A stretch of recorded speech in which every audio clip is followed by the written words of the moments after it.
নমস্কার, ২৪ ঘন্টা আপনাদের সকলকে স্বাগত। আপনাদের সঙ্গে রয়েছে আমি সঞ্চিতা। সরকারি সম্পত্তির ভাঙচুর ঠেকাতে বিল ধ্বনি ভোটে পাশ হয়ে গেল বিধানসভায়। বিল পাশের সময় হাজির ছিলেন না বিরোধীরা।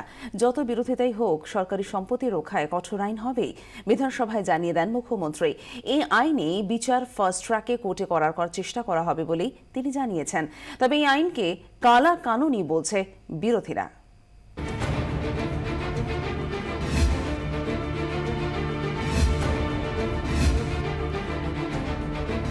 একটু আগেই ধুন্ধুমার হয়ে গেছে।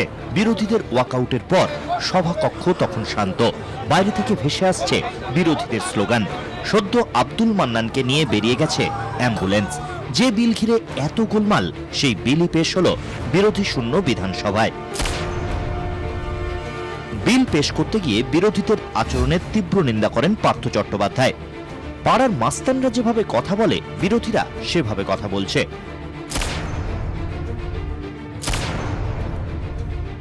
ধ্বনি ভোটে বিল পাস হয়ে যায়, বলতে ওঠেন মুখ্যমন্ত্রী। কিছুক্ষণের আগের গোলমালের জেরে দৃশ্যতই ক্ষুব্ধ তিনি। মুখ্যমন্ত্রী স্পষ্ট করে দেন, যতই বিরোধিতা হোক, সরকারি সম্পত্তি রক্ষা করতে কঠোর আইন হবেই।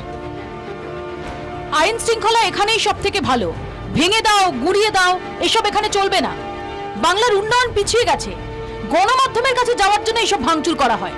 7 দিন কাগজে ছবি না বেরোলে ওদের এসব বন্ধ হয়ে যাবে। কথায় কথায় মিসলিড করা। আমরা দুর্বল নই, অনেক আন্দোলন করে এসেছি। মানুষের সম্পত্তি প্রোটেক্ট করব। এইসব করলে দাঙ্গা বন্ধ হবে, সেটাই ওদের রাগ। যদিও এই যুক্তি মানতে নারাজ বিরোধীরা। তাদের পাল্টা দাবি, বিরোধীদের গণতান্ত্রিক অধিকার খর্ব করতেই এ ধরনের কালা কানুন আনছে সরকার।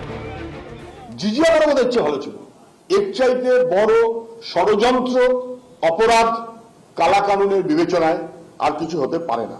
মানুষের যে কোনো মানুষ যদি কোনো প্রতিবাদ করে, অন্যায়ের বিরুদ্ধে আন্দোলন করে, তাকে অ্যান্টি সোশ্যাল বলে এবং তার বিরুদ্ধে ব্যবস্থা নিতে পারবে। এবং তার মানে যেমন কোনো পাড়া, কোনো গ্রামের বিরুদ্ধে বলে দেবে যে পিটুনি করের মতন কোনো একটা ঘটনা করেছে, এদের সবাইকে তার দায় নিতে হবে। এদিন বিধানসভায় গোলমালের জন্যও বিরোধীদের দায়ী করেন মুখ্যমন্ত্রী। স্পিকারের রুলিং মানছেন না বিরোধীরা, স্পিকারকে আঙুল উঁচিয়ে কথা বলছেন। What is this? Camera Dipankar Dasgupta ও কমল জানার সঙ্গে সুতপা সেন, উজ্জ্বল মুখার্জি ও কমলিকা সেনগুপ্তের রিপোর্ট, 24 ঘন্টা। অ্যাডভোকেট জেনারেল পদত্যাগের ইস্যু উঠল বিধানসভাতেও। স্বাভাবিক প্রক্রিয়াতেই পদত্যাগ করেছেন অ্যাডভোকেট জেনারেল জয়ন্ত মিত্র। বিধানসভায় বললেন মুখ্যমন্ত্রী। তবে এরপরেও প্রশ্ন তুলেছেন প্রাক্তন অ্যাডভোকেট জেনারেল। স্পষ্ট তিনি জানিয়েছেন যে তিনি কারোর ইয়েস ম্যান নন। চিরকাল শিরদাঁড়া সোজা রেখে কাজ করেছেন।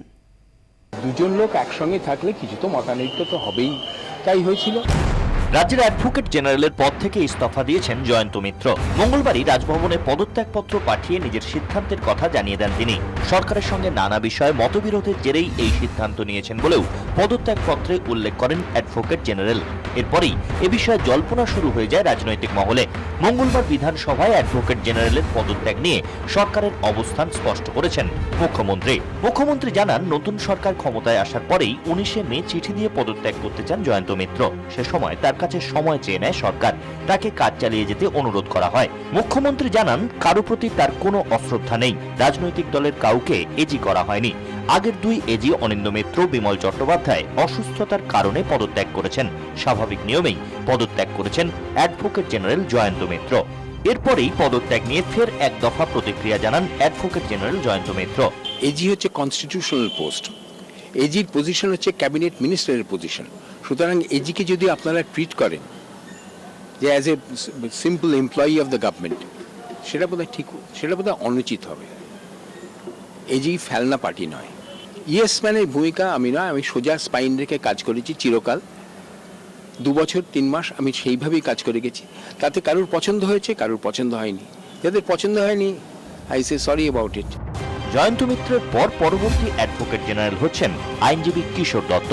মুখ্যমন্ত্রীর বক্তব্য, নতুন মুখ সামনে আনতেই বয়সে নবীন এই আইনজীবীকে অ্যাডভোকেট জেনারেলের দায়িত্ব দেওয়া হলো। ক্যামেরায় কমল জানার সঙ্গে কমলিকা সেনগুপ্তের রিপোর্ট, 24 ঘন্টা।